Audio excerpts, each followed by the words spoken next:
آمادہ کرتے ہیں اور پسند کرتے ہیں کہ انہیں کیا کرنا چاہیے. پاکستان میں بھی ایسا نہیں ہے, وہاں والدین انہیں پش کرتے ہیں کہ کسی ایسے اس میں وہ چلے جائیں جو بالکل ٹھیک نہیں ہے.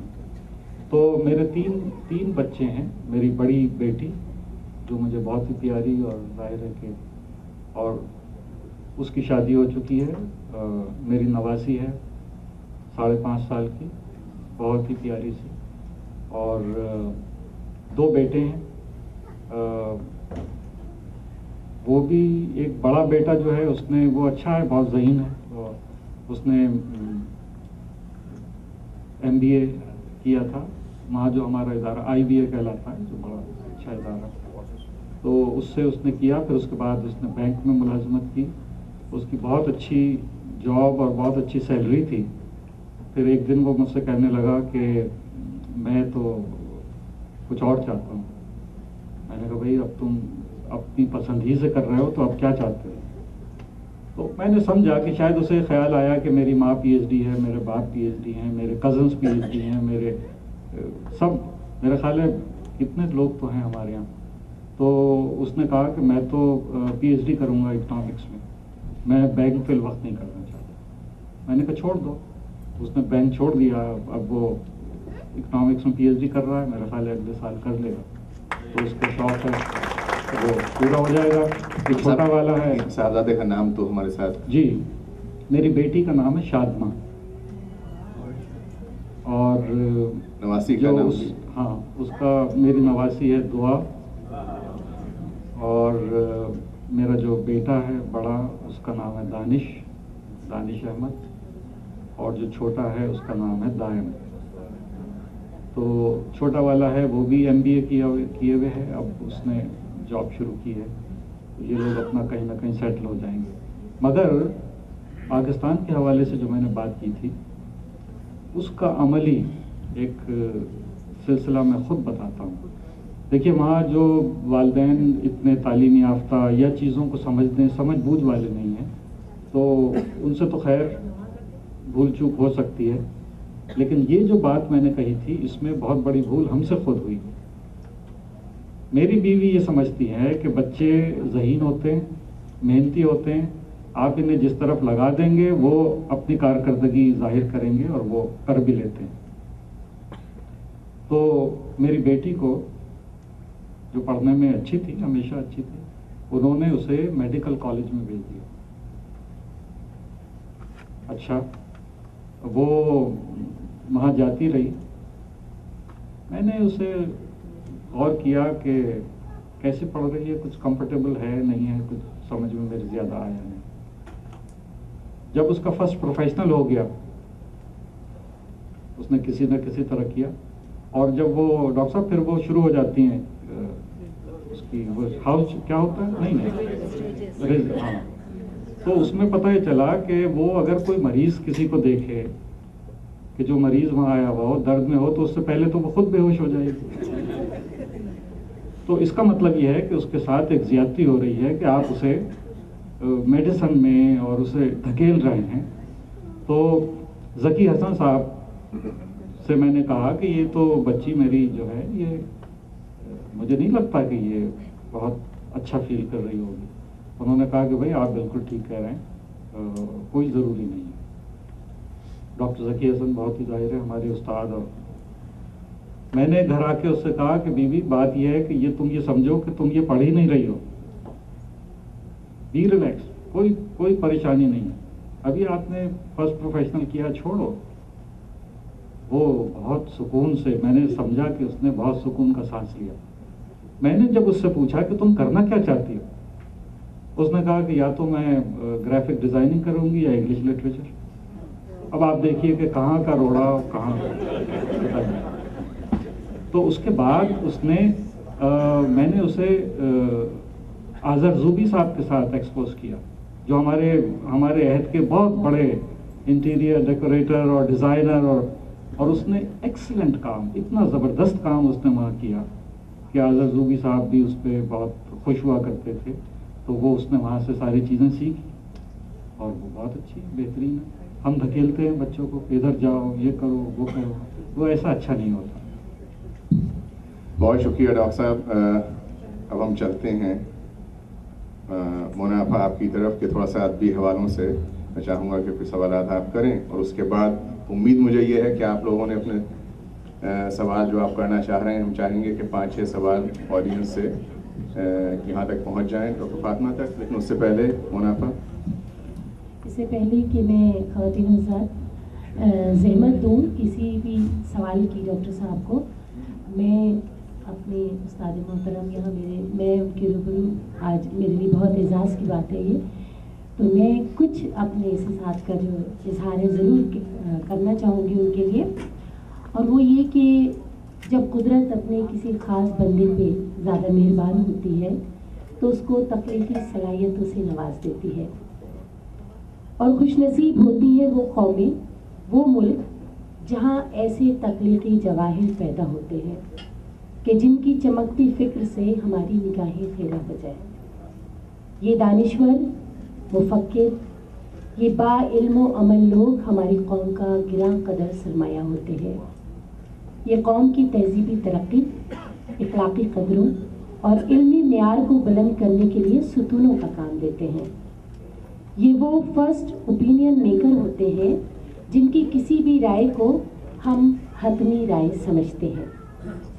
جو قومیں اپنے دانشوروں, اساتذہ, قلمکاروں کی قدر نہیں کرتی وہ جہالت کے اندھیروں میں بھٹک جاتی ہیں. خوش نصیب ہیں ہم لوگ اور خوش نصیب ہے یہ شام کہ ہمارے وطن عزیز کے عظیم شاعر اور ادبی دنیا کے تابندہ ستارے, شعبۂ تعلیم کی ایک انتہائی اہم شخصیت ہمارے درمیان استاد محترم جناب پیرزادہ قاسم یہاں تشریف رکھتے ہیں. ہم ان کی ادبی اور علمی معلومات سے استفادہ کرنے کے لیے یہاں جمع ہوئے ہیں. آئیے شام کو ہم آگے بڑھاتے ہیں اور ایک یادگار شام بناتے ہیں. اور یہ میں ضرور کہنا چاہوں گی کہ یہ ایسے لوگ ہیں جن کے سبھی ماتھے سے نمود صبح تجلی ادھار لیتی ہے. یہ ایسے لوگ ہیں جن کے سبھی ماتھے سے نمود صبح تجلی ادھار لیتی ہے کہ جن کے فن کے حسین شبنمی اجالوں میں بہار ڈوب کے چہرہ نکھار لیتی ہے. تو آئیے اس خوبصورت شام کو آگے بڑھاتے ہیں. اس قیمتی شام میں ہم اپنے جو بھی آپ کے ذہن میں سوالات ہیں جو آپ ڈاکٹر صاحب سے کرنا چاہتے ہیں, ابھی تعلیم کے شعبے سے متعلق کافی سوالات کیے گئے, آپ کی ذاتی زندگی کے بارے میں ہم نے بہت کچھ جانا. اب ہم اس پہلو سے بات کر رہے ہیں جو ڈاکٹر صاحب کی شخصیت کا بہت ہی اہم اور خوبصورت پہلو ہے, یعنی اردو ادب, شعر و شاعری, شعر و سخن. تو سب سے پہلے تو میں ہی سوال کرنا چاہوں گی اگر اجازت ہے ڈاکٹر صاحب, کہ زبان کے حوالے سے جو بھی اس کی ترقی اور ترویج میں آپ کا حصہ ہے, میں یہ جاننا چاہوں گی کہ اردو پاکستان کی قومی زبان ہے, تو کیا اس کی بقا کے لیے ہماری حکومت آپ کے خیال میں اس وقت تسلی بخش کام کر رہی ہے یا نہیں؟ آپ کا بہت اچھا سوال ہے.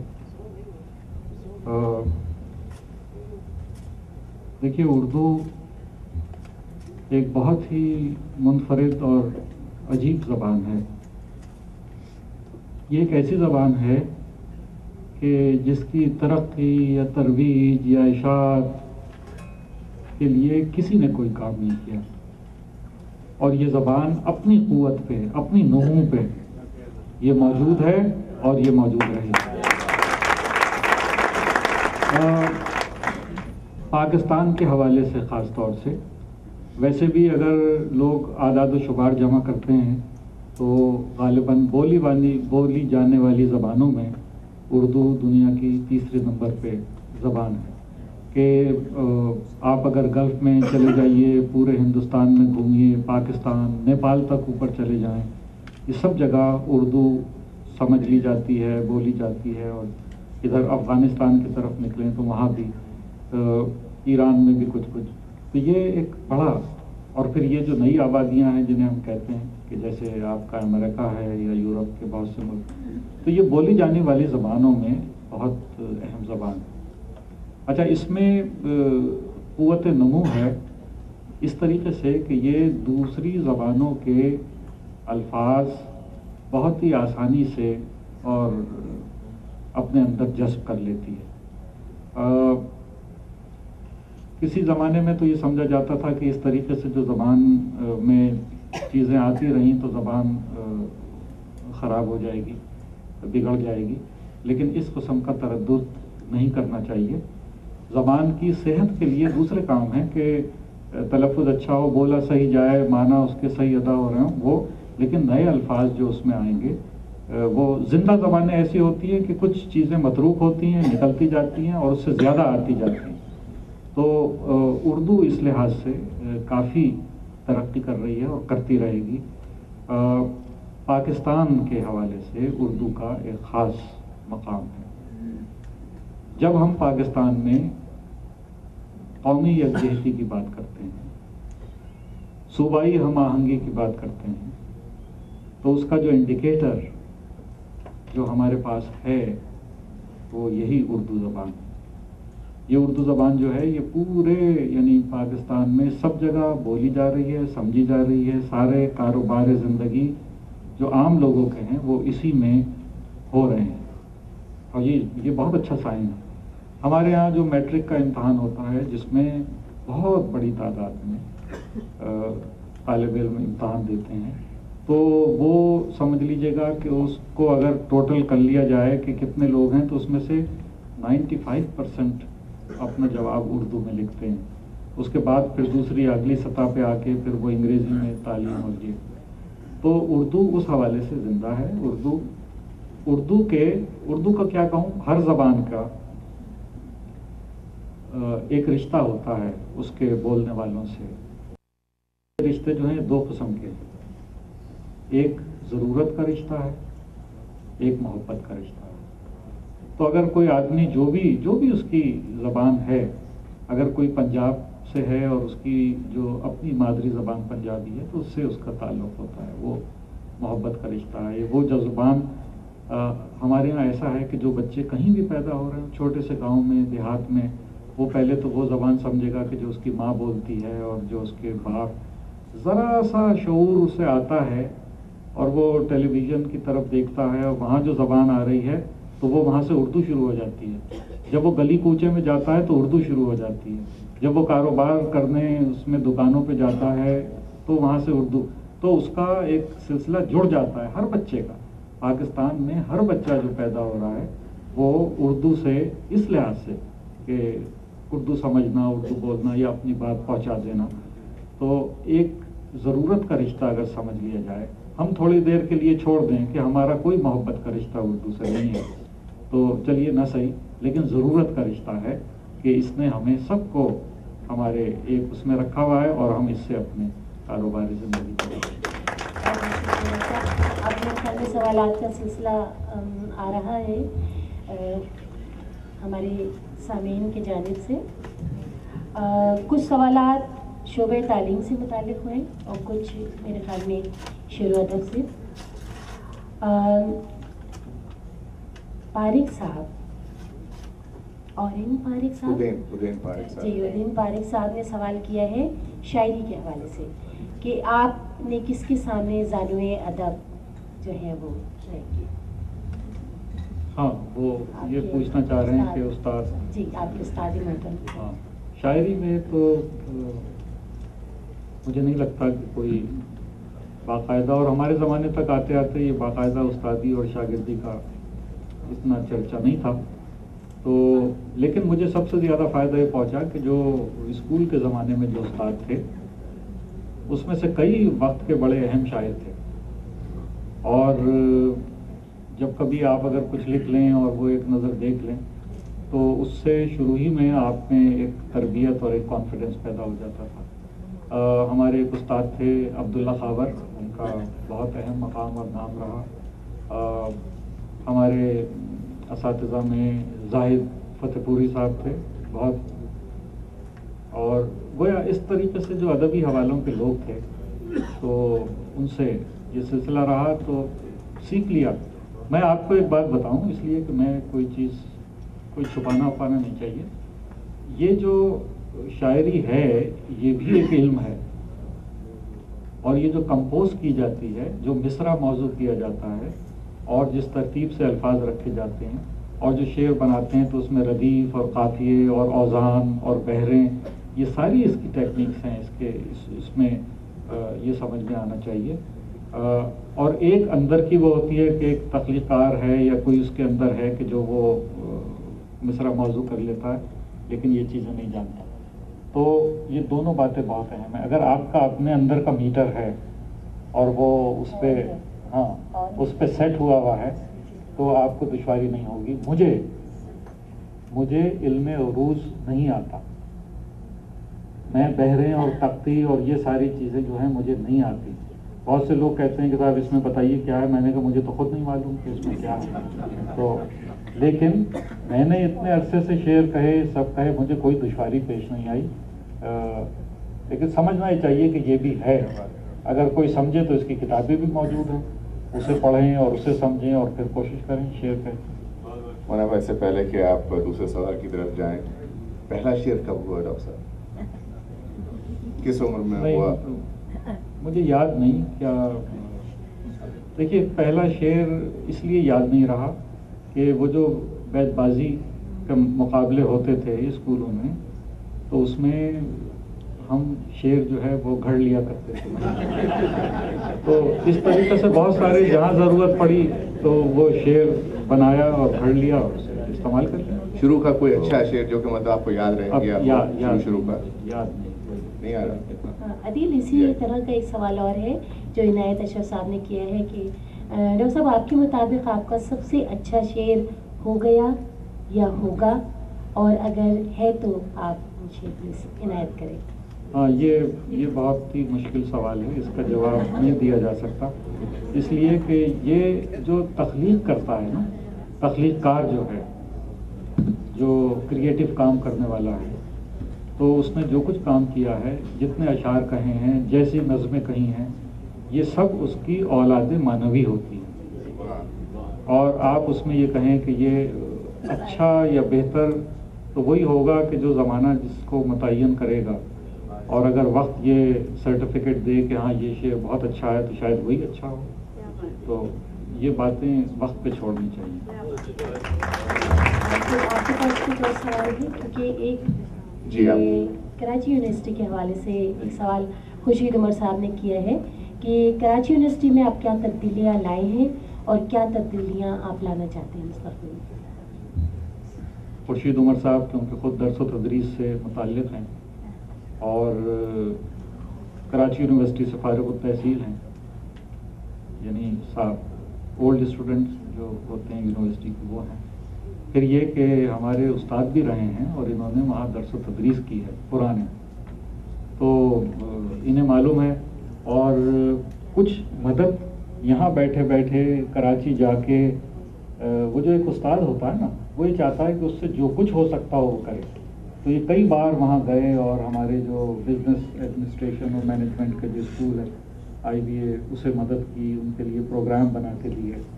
تو یہ اب کنٹریبیوشن کرتے رہتے ہیں. میں بہت شکر گزار ہوں کہ اس قسم کا جذبہ رکھنے والے آپ ہیں اور بھی لوگ ہیں.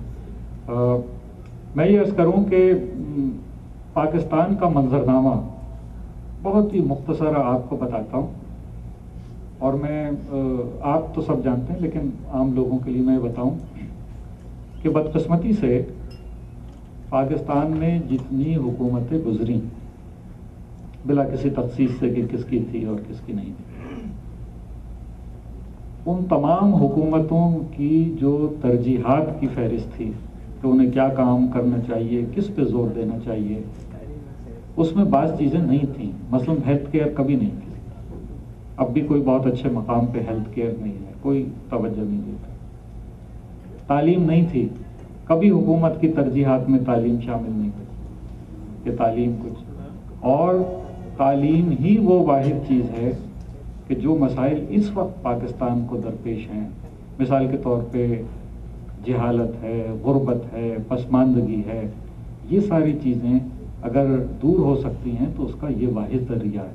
میں لوگوں کو بتاتا ہوں کہ جب آپ بیمار ہو جاتے ہیں اور کسی ڈاکٹر کے پاس جاتے ہیں، آپ کا جنرل پریکٹیشنر یا فیملی ڈاکٹر، وہ دیکھے گا، اور وہ یہ اگر چاہے گا کہ کئی چیزوں سے بیک وقت بچا لیا جائے تو آپ کو براڈ اسپیکٹرم اینٹی بایوٹک کوئی وہ لکھ دے گا تاکہ آپ وہ کھائیں تو کئی چیزیں اس سے کور ہو جاتی ہیں.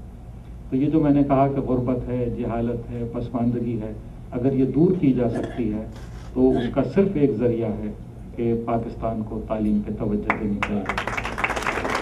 میں نے کئی موقعوں پہ یہ بھی کہا کہ ہمارے ملک میں، پاکستان میں ایمرجنسی بھی نافذ رہی ہے. کئی قسم کی ایمرجنسیاں لگتی رہی ہیں ملک میں. تو میں ایک جگہ تقریر کر رہا تھا تو میں نے یہ کہا کہ میری حسرت رہی ہے اور میرا جی چاہتا ہے کہ کاش ایسا ہوتا کہ ہم اپنے ملک میں تعلیمی ایمرجنسی نافذ کر دیتے. اور ہم یہ کہتے ہیں کہ ہم 2 وقت 3 وقت کھانا نہیں کھائیں گے، ہم 2 ہی وقت کھائیں گے، مگر اپنے بچوں کو تعلیم ہم دیں گے، یہ لازم کر لیں گے اپنے اوپر. تو بھرپور تالیاں ڈاکٹر صاحب کے لیے. تو اس پس منظر میں خورشید عمر صاحب میں یہ عرض کروں کہ تعلیم جہاں ترجیحات میں نہیں تھی وہاں پہلی بار کچھ چھوٹی سی پیش رفت نظر آئی. کیا پیش رفت نظر آئی؟ پیش رفت یہ کہ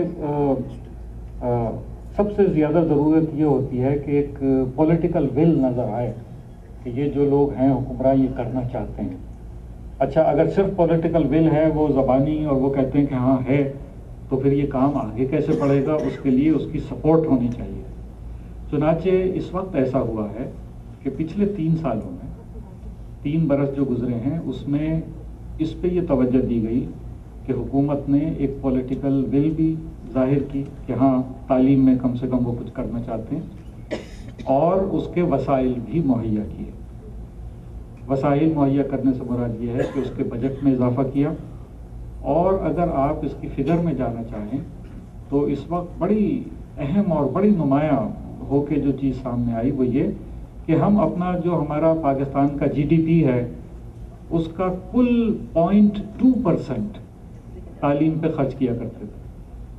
اب بتائیے آپ، بھلا یہ کسی اور سے کہیے گا بھی نہیں، وہ بات ہی یہاں والے کسی کو بتائیں گے تو وہ بہت عجیب صورتحال پیدا ہوگی، وہ کہیں گے کون لوگ ہیں. تو 0.2% سے، جبکہ دنیا میں منیمم اسینشیل جو ہے وہ GDP کا 4% لازمی خرچ کرنا چاہیے تعلیم پر. 4%.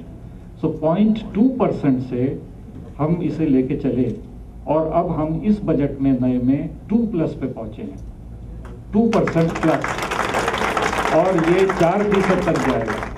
تو پہلی بار یونیورسٹیز میں اور اداروں میں انہیں یہ موقع ملا کہ وہ اپنے ادارے کو بہتر بنانا چاہیں، اچھے پروگرام دینا چاہیں، اسٹرینتھننگ کرنا چاہیں اگر اپنے شعبوں کی، تو وہ کر سکیں. تو پہلی بار کراچی یونیورسٹی میں ہم کیپیسٹی بلڈنگ کا کام کر رہے ہیں. جنہوں نے اگر فرض کیجئے 4 برس پہلے نہیں دیکھی ہے یونیورسٹی تو وہ اس وقت جائے گا تو اسے ذرا سی وہ ہوگی کہ یہ اتنا تیزی سے اور اتنا زیادہ کیپیسٹی بلڈنگ کا کام ہو رہا ہے جس میں ہمارے شعبوں کی اسٹرینتھننگ ہو رہی ہے، فیکلٹی بلڈنگ کر رہے ہیں. اس لیے کہ یہ ہوا تھا پہلے کبھی توجہ نہیں دی، ایک آدمی کسی شعبے سے ریٹائر ہوتا ہے، اہم آدمی، کون اس کی جگہ لے گا؟ وہ ریٹائر ہو گئے، شعبے خالی ہوتے چلے گئے، لوگ باہر چلے گئے. تو اب ان کو دوبارہ سے برین ڈرین جو ہے وہ اس کو ریورس کریں آپ اور لے کے آئیں. اس کے لیے چیزیں بنائی ہیں، تیار کی ہیں، فیکلٹی ہائرنگ کی ہے، فورن فیکلٹی ہائرنگ کی ہے. لوگوں سے کہتے ہیں کہ آپ شارٹ پیریڈ سے لانگ پیریڈ جتنا بھی آپ کنٹریبیوٹ کرنا چاہیں وہ وہاں آئیں، اپنے پسند کے شعبے میں آئیں. تو بہت زیادہ تنخواہ نہیں دے سکتے لیکن پھر بھی مطلب یہ ہے کہ $7-8 ہزار جو ہے وہ تو مل ہی جاتے ہیں، اس سے تو شروع ہوتا ہے اور اس سے زیادہ تنخواہ بھی دی جا رہی ہے. یہ سب ہم کام کر رہے ہیں تاکہ ہماری جو ڈی ٹریک ہو گئے تھے پہلے اسے ری ٹریک کیا اور ری ٹریکنگ کرنے کے بعد اس کی اسٹرینتھننگ شروع کی. اس وقت کیپیسٹی بلڈنگ کا کام بہت ہو رہا ہے اور امید ہے کہ اس کے نتائج 4-5 برسوں میں تقریباً سامنے آئیں گے. ایک دفعہ پرویز مشرف صاحب نیا کوئی 3 برس پہلے وہ آئے تھے میرے یہاں یونیورسٹی میں. میں نے ان سے کہا اور بھری محفل میں کہا، میں نے کہا کہ صاحب لوگ آپ سے کہہ رہے ہوں گے کہ کہاں پیسہ کھپا رہے ہیں، تو ان کی باتوں میں نہ آئیے گا. میں نے وہیں کہا اسٹیج پہ، میں نے یہ کہا کہ یہ انویسٹمنٹ بڑا مختلف ہے، اس میں وقت لگتا ہے اس کے ریٹرن میں. تو آپ جس طریقے سے اسے سپورٹ کر رہے ہیں، حکومت سپورٹ کر رہی ہے، اس کا بہت شکریہ. اسے جاری رکھیں. تا وقت ہے کہ 4% پہ ہم جائیں، ہمارے ادارے صحیح معنوں میں اچھی کارکردگی کے ساتھ سامنے آ جائیں. تو اب دیکھیے اگر جاری رہتا ہے، نہیں تو دنیا میں مختلف ماڈلس ہیں. نائجیریا کا ماڈل آپ کے سامنے ہے کہ انہوں نے بہت انویسٹمنٹ تعلیم میں ڈالا، اس کے بعد فوراً ہاتھ کھینچ لیا تو ساری چیزیں آ کے بیٹھ گئیں. تو ہم یہ چاہتے ہیں کہ ہماری پوری یعنی پاکستان میں جو سوسائٹی ہے ہماری نالج بیس سوسائٹی پہ جائے. Knowledge base economy, knowledge base پوری سوسائٹی جو ہے وہ ہم اسے، تو یہ تو لمبا سفر ہے، اس کی اب ابتدا ہے، دیکھیے کیا ہوتا ہے. ڈاکٹر صاحب ایک یہ سوال اور آیا ہے، یہ انگریزی میں ہے کہ in the field of science do you have any ideal from Pakistan ہو and why in the field of science? Science میں کسی ایک اس کو سامنے لانا تو ذرا سا مشکل ہے، اس لیے کہ سائنس اب مشکل ہو گئی، اب اس طریقے سے نہیں ہے. لیکن ہمارے ہاں کچھ اچھے لوگ جو کام کر رہے ہیں وہ زیادہ تر کام کر رہے ہیں اس میں کیمیکل سائنسز کے، اس میں کچھ اچھے نام، بڑے نام، اہم لوگ آ جاتے ہیں کہ جن کا کنٹریبیوشن بہت ہے. بلکہ خود میرے یونیورسٹی میں جو ہمارا international centre for chemical and biological sciences ہے، تو اس میں جو کیمیکل سائنسز کا جو شعبہ ہے نیچرل پروڈکٹ کیمسٹری، اور دوسری وہ میرا خیال ہے کہ ایسا ہے کہ دنیا میں اتنے اس کا بہتری کا یا اس پیمانے کا یا اس سطح کا شعبہ مشکل سے ملتا ہے آپ کو. اور اسی میں سے نکلے ہمارے پروفیسر عطاء الرحمان کا نیچرل پروڈکٹ کیمسٹری میں بہت کنٹریبیوشن ہے. اس سے پہلے وہ شروع کیا تھا سلیم الزماں صدیقی صاحب نے. تو یہ کام چل رہا ہے، ہمیں کرنا ہی چاہیے. میں شاید کل کسی سے بات کر رہا تھا کہ یہ پاکستان کا معاملہ نہیں ہے، یہ پوری، کسی نے وہ سوال کیا نہیں، یہ امت مسلم امہ کا مسئلہ ہے. اگر ہم کام بانٹ لیں گے تو ہمارے لیے آسان ہوگا. ہمیں کرنا یہ چاہیے کہ ہم یہ کہیں کہ بھائی دیکھیے پاکستان، آپ ان چیزوں میں ایکسل کیجئے، بہترین آپ اس میں ادارے بنا کے، تاکہ دوسری جگہ سے بھی آ کے وہاں لوگ سیکھیں.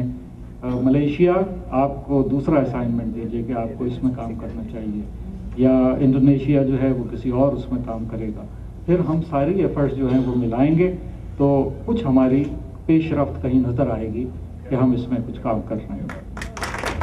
ہم چاہیں گے، سوالات جو آ رہے ہیں بہت آ رہے ہیں، میں چاہوں گا کہ 3 منٹ میں اب یہ سلسلہ سوال جواب کا ختم کر کے اور ہم اس طرف آئیں کہ لوگ بے انتہا منتظر ہیں سننے کے لیے. میں نے ایک بات جو آخر میں کہی تھی، جی اگر آپ کہیں تو اس پہ میں 1.5 منٹ کچھ آپ سے کہوں، اور کیونکہ یہ اہم بات شاید نکل آئی ہے. جی مسلم امہ کی. بالکل. خواتین و حضرات ذرا دیکھیے، اس بات کو محسوس کیجئے کہ مسئلہ کہاں ہے اور کیا ہے. پوری مسلم امہ میں اس وقت جو ایک نمایاں ہو کے سامنے آنا ہے یا اپنے آپ کو منوانا ہے، اس کے لیے کوئی چیز ہمارے پاس ہونی چاہیے. جو کرنسی چل رہی ہے سکہ رائج الوقت، وہ آپ کے پاس اگر ہوگا تو آپ اس میں ٹریڈ کر سکتے ہیں، نہیں تو کوئی ایک طرفہ ٹریڈ تو نہیں ہو سکتی نا. اگر ہمارے پاس، تو ہم سائنس میں، ٹیکنالوجی میں نئی آگہی جو زمانے اور وقت کی ہے، اگر اس میں کچھ ہمارے پاس نہیں ہے تو ہم کس سے کیا بات کریں گے اور کس سطح پہ بات کریں گے. اچھا ہوا یہ ہے، میں آپ کو بتاتا ہوں کہ یہ جو نقصان ہمارا ہوا ہے اس میں مسلم امہ، اگر آپ اس کی تاریخ دیکھیں تو آپ کو یہ نظر آئے گا کہ 2 چیزیں ہمارے درمیان سے اٹھ گئیں یا ختم ہو گئیں. ایک چیز تو ایسی ہے کہ کہیں ہمیں تسلی ہوتی ہے، ہم اس وقت کہتے ہیں کہ Islam is the fastest growing religion of the world. لوگ پڑھ رہے ہیں نیومیریکلی، عدد بڑھتے چلے جا رہے ہیں.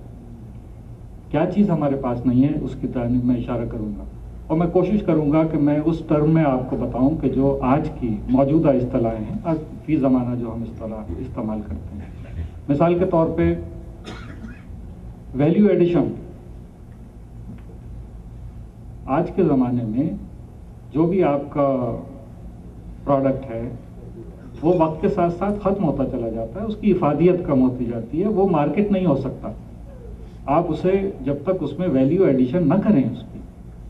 اگر یہ مائکرو فون ہے, اگر اس میں یہ تو پرانی وضع کا ہو جائے گا, ختم ہو جائے گا, جب تک کہ اس میں کوئی کوالٹی, کوئی ایسی چیز آپ نئی ایڈ کریں کہ چنانچہ ہم اپنی چیزوں میں ویلیو ایڈ کرتے ہیں, اس کی مارکیٹنگ اچھی ہوتی ہے, اس کی ٹریڈ اچھی ہوتی ہے, اس سے ہمیں تو یہ جو ویلیو ایڈیشن ہوتا ہے چیزوں میں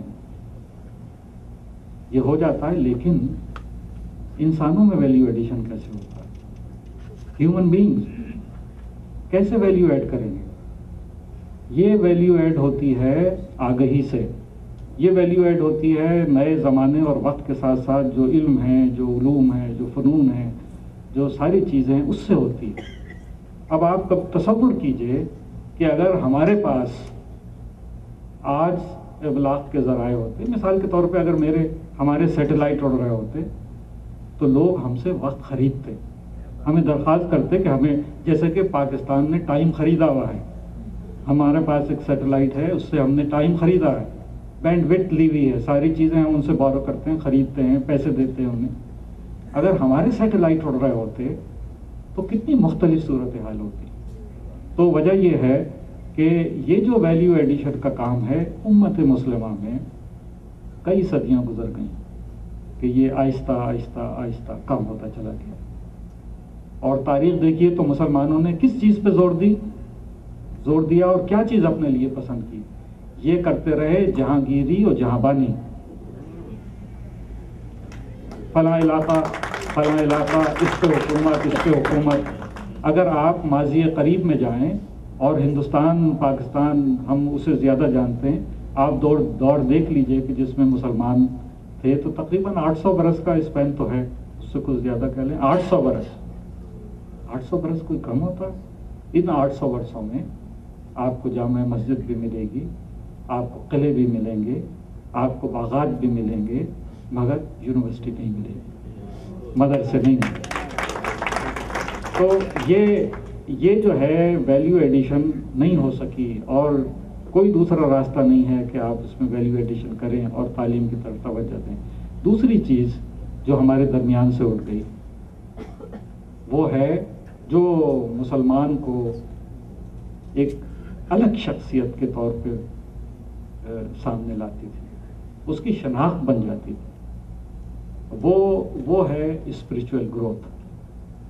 جو اس کے ماننے والے ہیں, دیکھیے نان بلیور اینڈ بلیور کتنی بڑی قوت اندر آپ کے محسوس ہوتی ہے اگر آپ یقین رکھتے ہیں. اگر یقین ہے, اعتماد ہے, تو اس میں بہت بڑی اندر ایک قوت پیدا ہوتی ہے.